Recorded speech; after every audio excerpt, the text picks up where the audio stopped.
It is 2 a.m., but I decided that I forgot to record a video for you guys today. So, and well, not, and I also plan on getting this one out today, right? So, today we're going to be answering your guys' questions about sports cards. If you want one of your questions answered, go ahead and, send me a DM on Instagram, leave a comment down here in the comments section, or the day before these are released, which is usually on Tuesdays is when these are released.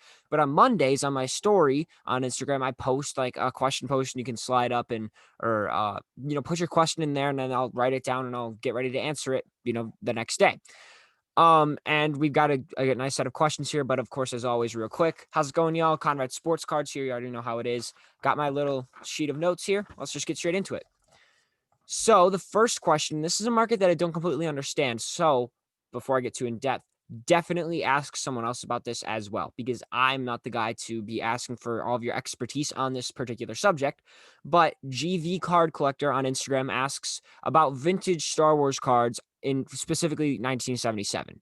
Right. And I believe I know the reason why he's asking about this. And that's because the Luke Skywalker cards from that year, the Luke Skywalker rookie cards from that year, have seen a pretty massive explosion in terms of price. I believe they've gone up by 2x or maybe just slightly more. So I'm going to guess that's why you're asking about this. First of all, like I said, once again, to clarify, I don't know enough about this market. So take this advice with a grain of salt, but I don't understand why they're going up. I just don't understand it. Why are people buying these cards?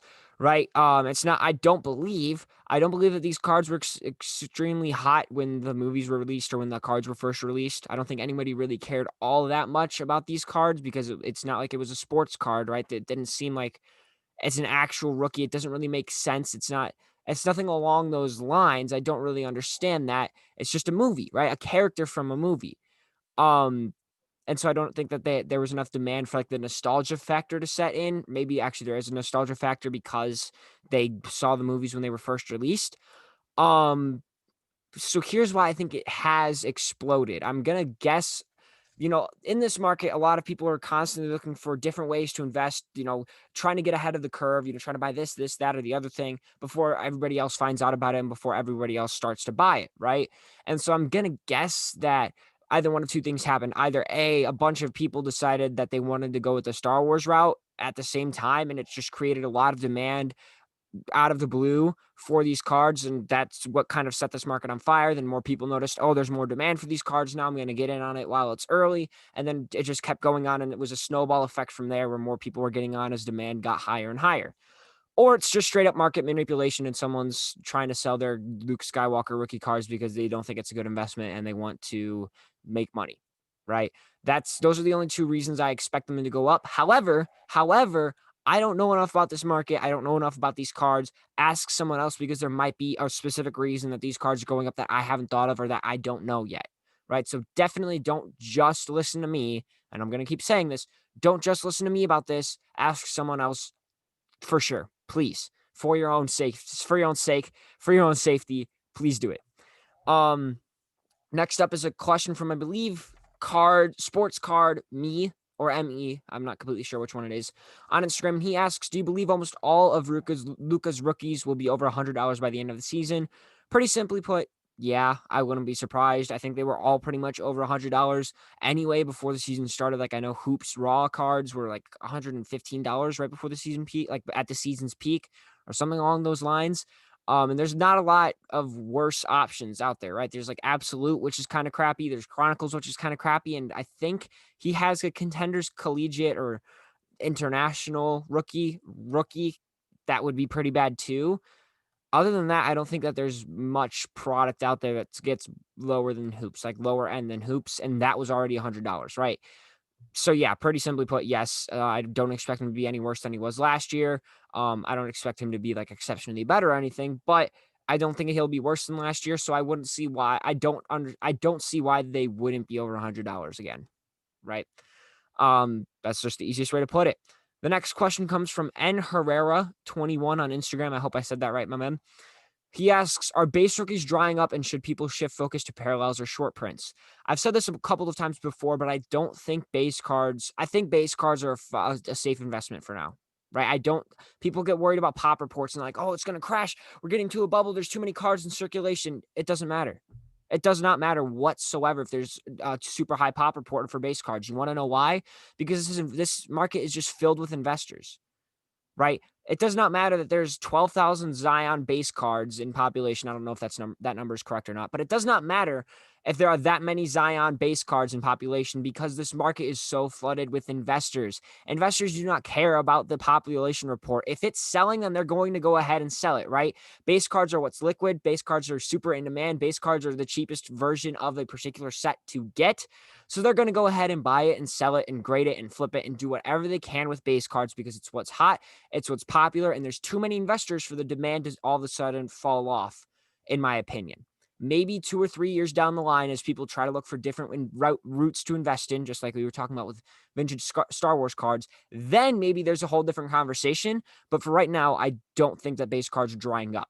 Now, if you can afford to shift towards parallels or short print cards, go ahead and do it because it is safer. Prices are going to be higher, and you are still going to see a great amount of demand. You're going to see some nice, you're going to see some nice profit as far as dollar value goes, even if the ROI percentage isn't quite as high. Maybe you're willing to take an ROI percentage cut because it's a safer investment, right? That's just maybe something that you have to sacrifice here. So if you can afford to go that route, then definitely at least consider putting like more of your money, or at least some of your money into parallels and short print versions of a particular player or a particular year, right? Something like that. Next up, the second to last question, we have two more. I believe it's Kale_Newman1 on Instagram just asks, what's the best short-term investment? Right now, there's a lot of ways I can answer this. I could answer this with guys that I'm taking bets on right now. And in which case, I guess I'll just say like Michael Porter Jr., but he's definitely still a gamble. So a safe one that I know is going to work, and I will keep pumping this down your guys' throats until you make sure that you're listening to me.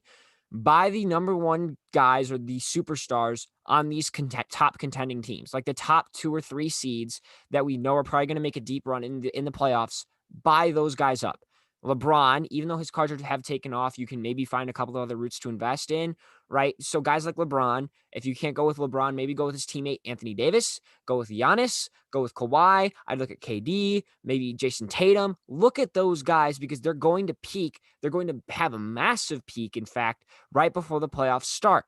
Now, LeBron, of course, is a little bit risky because his cards have exploded, and I'm going to go into that whole subject a little bit later about the Kobe and LeBron and, Jordan, the market's exploding, the long-term investments. I'll talk about that later, but for now, maybe LeBron, like Topps Chrome base cards, aren't exactly the safest play to put your money into, so you may want to go with some of these other guys.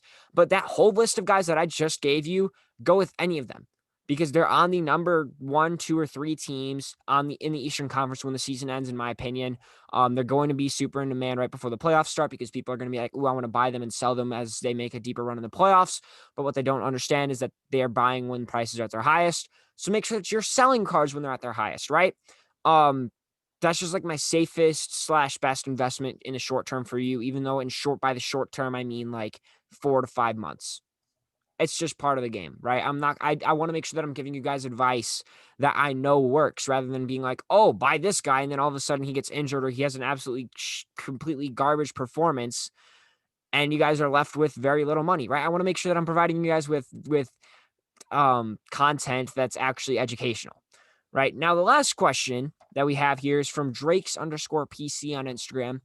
And he asks, what's a better play for LeBron/Kobe, the LeBron/Kobe market, right? Because like I just said, they've recently exploded. It's a whole other subject. I'll get into it at some point later because I still don't know enough about the subject right now, which, like I said, I'll mention. So he asks which one is a better play, non-top/Topps Chrome rookie cards or non-rookie or Topps Chrome refractors. And so to me, and once again, I don't understand this market enough. I'm going to do more research and maybe I can answer this question better at a later date. But you may want to ask someone else, you know, until then. But to me, logistically, but basically what you're asking here is what's the better route? Rookie cards or refractors? What matters more? What will hold more value to people later?